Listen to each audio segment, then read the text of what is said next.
Bom dia a todos. Inicialmente eu quero parabenizar o desembargador Marcos Alcino de Azevedo Torres, presidente do Fórum de Direito da Cidade, e que eu tive a honra de ser aluno lá na década de 90 na UERJ. Então, ele é um juiz novo e nos dando aula de Direito Penal.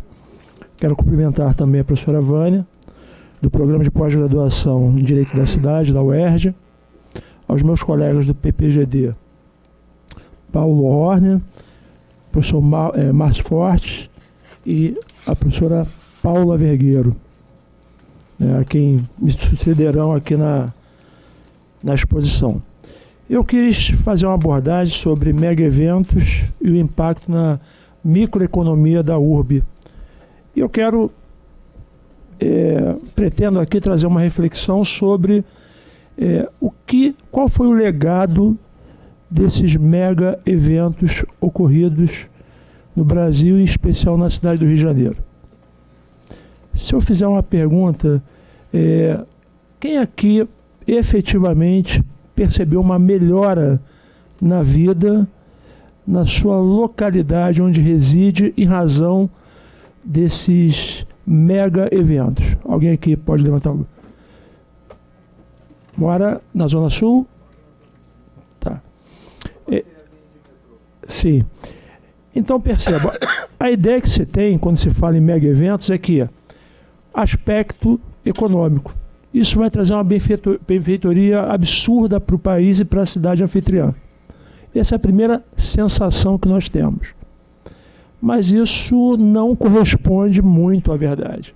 Primeiro, eu falava aqui que os números, e é salutar que após os eventos a gente faça uma pesquisa e verifique o que realmente foi positivo com a vinda dos mega eventos para a cidade, os números não são muito claros.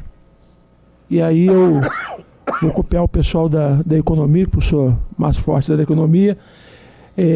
O que eu não consigo contar, eu não consigo controlar. Isso é fato. Então, se eu não tenho a realidade dos números ou do impacto desses benefícios, eu não vou conseguir controlar isso nunca. E o sentir, o senso comum, já mostra isso.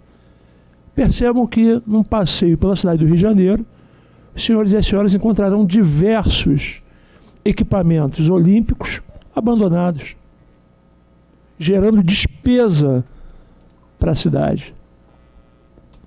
E como é que fica isso? A minha sensação era que os mega eventos trariam dinheiro, e trouxe, mas possivelmente isso não mudou a qualidade da vida dos cidadãos. Eu não sou contra aqui, mas eu quero trazer essa reflexão, os aspectos positivos e negativos. E mais, se nós tentarmos voltar no tempo, a gente percebe que a cidade do Rio de Janeiro ela começa a querer participar de ser um player nesse cenário mundial de mega eventos, em razão no início da década de 90. Início e meio. Por quê? Porque o Rio de Janeiro era literalmente conhecido como uma cidade violenta, extremamente violenta. Marcelo, mas é conhecida hoje também. Mas naquela época, os mais velhos vão lembrar, era pior. Roubo a carro forte, comando caipira atuando no Rio de Janeiro. Então toda hora explodia um carro forte. Isso ganhava cenário mundial, porque se assemelhava muito a questões que ocorriam na Colômbia. E mais, chegada do cartel de Cali no Brasil e em especial no Rio de Janeiro, fomentando o quê? Tráfico de drogas. Então o Rio de Janeiro era literalmente uma cidade extremamente violenta, se comparando às piores do mundo. Então começou-se um entendimento que trazer ou participar dos mega eventos mudaria a visão da cidade. E é correto isso. É correto. Porque um dos benefícios é você ter esse credenciamento como uma cidade anfitriã para mega eventos. Agora, aceitar goela abaixo de que os mega eventos trazem infinitos recursos econômicos, isso não me parece, pelo menos com os dados que eu pesquisei e que consegui acesso, isso não seja verdade. O conceito de mega evento são aqueles eventos que ocorrem, tem amplitude mundial, que ocorrem em cidades e mexem com a infraestrutura local, gerando benefícios futuros. Esse é o entendimento do que é um mega evento. E nós tivemos vários. Começou isso em 2007, Jogos Pan-Americanos, depois de 2012, Jornada Mundial da Juventude, Copa do Mundo e os Jogos Olímpicos. Muita obra, criação de zonas de exclusão, porque ao redor dos equipamentos olímpicos, por vezes, o acesso era vedado, então mexia com direitos e garantias fundamentais do próprio munícipe. Nós tínhamos ali também remoções para aquecimento em razão do aquecimento imobiliário, remoções forçadas, e eu falo isso com tranquilidade, porque eu atuei no caso do metrô Mangueira, inclusive foi a minha dissertação de mestrado da UF, e eu atuei lá vendo claramente que tangenciava uma questão de higienização. Queriam tirar a força. Por quê? Porque não ficava bem colado no Maracanã, palco de um mega evento, ter aquela comunidade ali mostrando ao mundo a realidade do Rio de Janeiro. E olha que eu consegui judicialmente por uma questão apenas formal. E a partir dali, a Defensoria Pública e o próprio Ministério Público, que tinham perdido as liminares, entraram com agravo de instrumento, citando a liminar que a gente já havia obtido. E por um aspecto meramente formal. Eu não debati nada de direito da cidade, a moradia, eu não fiz nada disso. Eu peguei, olha, o que é preciso para fazer essa remoção? Tem que se dar um prazo, intimar. Eu só fui nos aspectos formais e consegui paralisar. E isso gerou um case que eu estudei por ocasião do meu mestrado lá na UF. Então, o que eu quero trazer a reflexão é o que realmente, ou se realmente existem benefícios oriundos dos mega eventos. Marcelo, mas um dos benefícios é criar um ambiente de negócios propícios que vai fomentar a economia. Sim, mas qual é a categoria que vai ser alcançada por isso? Quais são os negócios? Há um benefício seletivo? Por quê? Porque eu só vejo isso como positivo quando se traduz em políticas públicas que vão beneficiar os cidadãos. Alguém que mora para o lado da Zona Oeste, Campo Grande, Santa Cruz, vem sofrendo pela Avenida Brasil há muito tempo e perdurou, foi uma herança maldita, está se passando de governo para governo. E olha, eu não coloquei o meu pendrive aqui, mas eu sempre coloco um disclaimer, né, que a minha posição aqui não reflete necessariamente a posição da coordenação do evento e nem dos participantes, mas apenas um posicionamento pessoal como pesquisador dessa área. Então, percebam, e bastava ver o histórico dos mega eventos no mundo. O case de maior sucesso na literatura mundial sobre mega eventos é a Olimpíada de Barcelona. É o case de sucesso. E aí eu vou contar para os senhores qual foi o resultado. Uma dívida de 6,2 bilhões de dólares. E é o case de sucesso. Então, depois que teve o evento, tudo bem, os equipamentos propiciaram melhoria na cidade, por isso é um case de sucesso, mas deixou uma brincadeira de 6,2 bilhões de dólares. Mais adiante, se nós formos para Sydney, os equipamentos olímpicos geraram uma despesa anual de 30 milhões de dólares. Ou seja, teve o evento, foi um sucesso, mas depois a cidade ficou custeando esses equipamentos. E qual é o efetivo retorno financeiro que aquela cidade teve pós-Jogos Olímpicos? Vamos para outro? Atenas, Grécia. E todos sabemos aí como está a situação da Grécia. Até hoje, passado aí mais de 10 anos. A Grécia teve um déficit de 40 bilhões de dólares. Isso foi fundamental para ela estar nessa situação que está até hoje. Tudo isso estava exposto aos organizadores do Brasil e em especial aqui do Rio de Janeiro, governos estaduais e municipais, para ver o que aconteceu no passado que eu posso depreender e tornar o aspecto positivo para mim. Então, a história já mostrava que mega evento é uma coisa que não é tão simples, não é tão bonito, que só traz benefícios. Outro ponto, transparência. Os números realmente não são claros para a gente. Eu tive dificuldade em conseguir.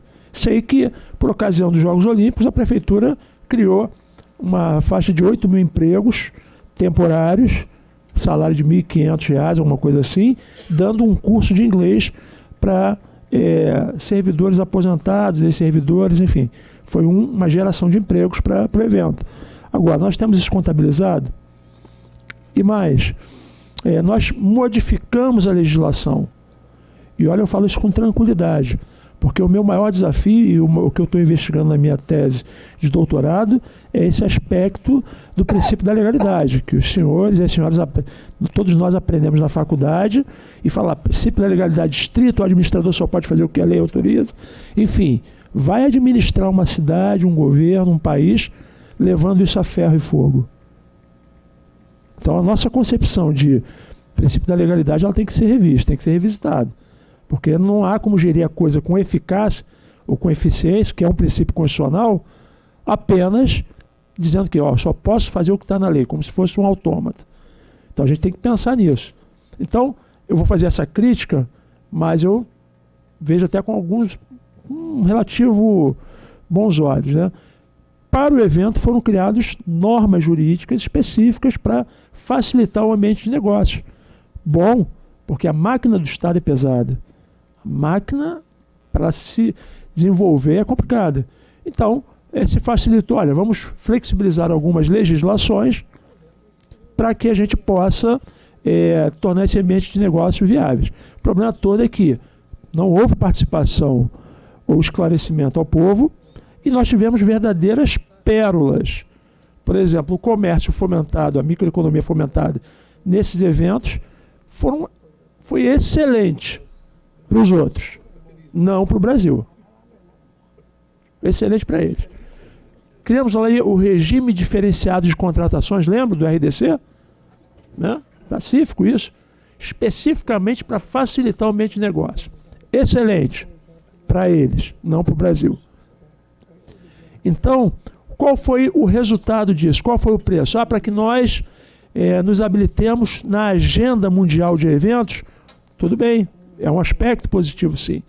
Agora, temos então que aprender com os erros do passado e controlar ou vigiar melhor o que está acontecendo.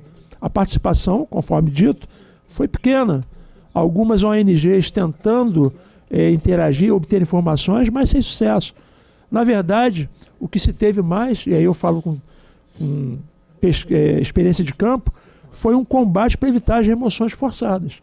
Porque redes de hotéis poderosíssimas vieram pesados, realizando remoções forçadas, e aí aquele processo, e é um aspecto negativo, de gentrificação ocorreu, ou seja, se tira a população de baixa renda, há uma valorização daquela região, daquele imóvel, e se coloca esse pessoal para áreas mais distantes.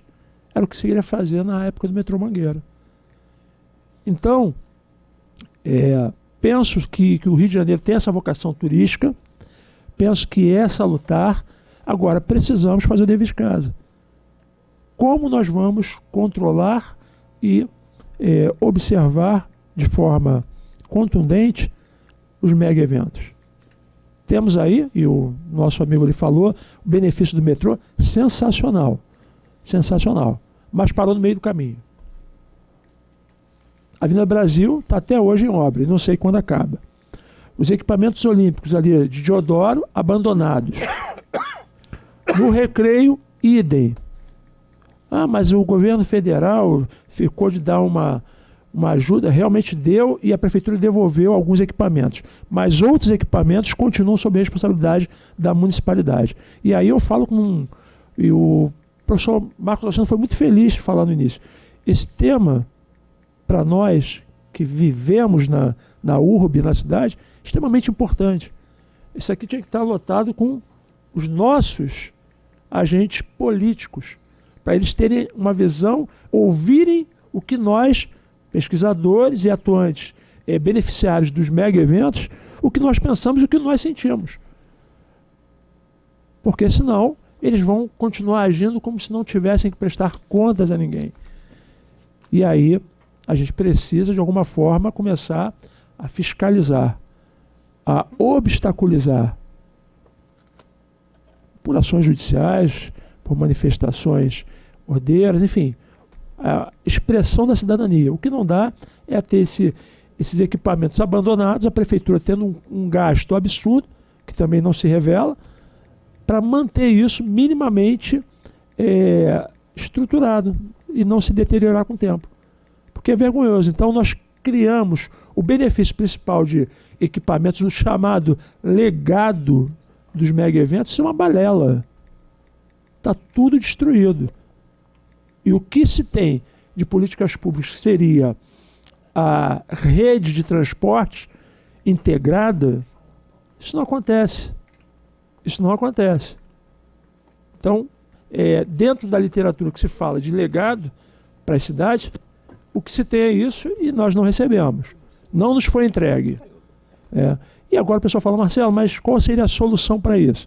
E aí vem, como apertou o calo em várias cidades do mundo, o pessoal começou a pesquisar e desenvolver. Falou, olha, quando se cedia um mega evento, você tem que minimamente tentar suportar o evento com a sua infraestrutura da cidade anfitriã.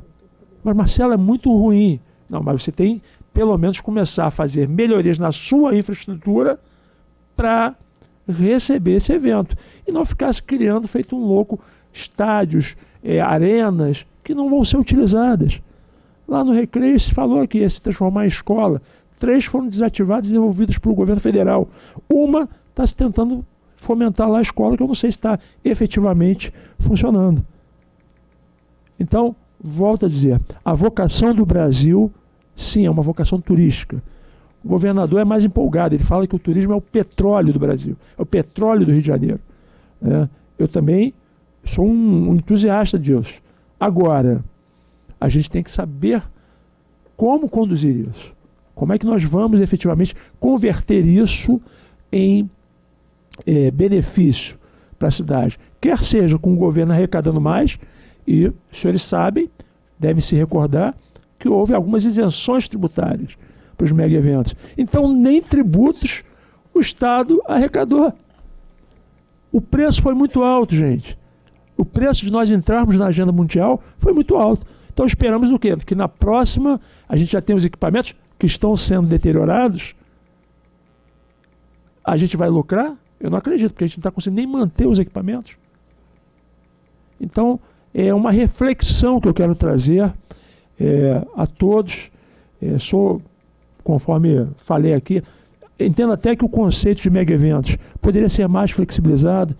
Por exemplo, é inegável que o Réveillon, o Carnaval, podem se enquadrar nessa categoria de mega eventos. Eu ousaria até, pelos números que me chegou, dizer que um jogo como ontem, não é porque eu sou rubro-negro não, mas um jogo como ontem seria um mega evento, um grande evento. Mas como os equipamentos da URB conseguiram conduzir a existência, o acontecimento do jogo, a gente não pode categorizá-lo como mega evento. Por quê? Porque se trabalhou com os equipamentos da cidade. Então o objetivo é esse. É sim, ter algum acréscimo de equipamentos, mas não sair construindo equipamentos que não vão ser aproveitados. Nada está sendo o velódromo em Deodoro. Se paga uma fortuna só para manter o ar-condicionado ligado. Então, gente, que coisa é essa? Que benefício foi esse? Mas eu não quero influenciá-los nem dizer assim, pô, esse Marcelo Queiroz, o cara vem para cá para acabar com a alegria do povo carioca. Não, gente, não é isso não. Eu estou apenas trazendo algumas reflexões que aqui é o ambiente para isso. E para que os senhores e senhoras possam polarizar com outras pessoas. Porque quem vem lá de Santa Cruz de Trem continua vindo na mesma condição, o metrô só vai até um determinado local, tentaram fazer um caminho sinuoso, com pareceres jurídicos e tudo, mas agora a gente depende aí da boa vontade do Poder Judiciário, no sentido de liberar o dinheiro da pilhagem, da tunga que aconteceu aí nesse período, para se concluir o que deveria ter sido feito. Olha só. Então, professor Marcos Agostinho, são essas reflexões. Não tenho aqui uma receita, um resultado, mas eu quero apenas despertar aqui o senso crítico. E me coloco à disposição para algum tipo de pergunta. Muito obrigado.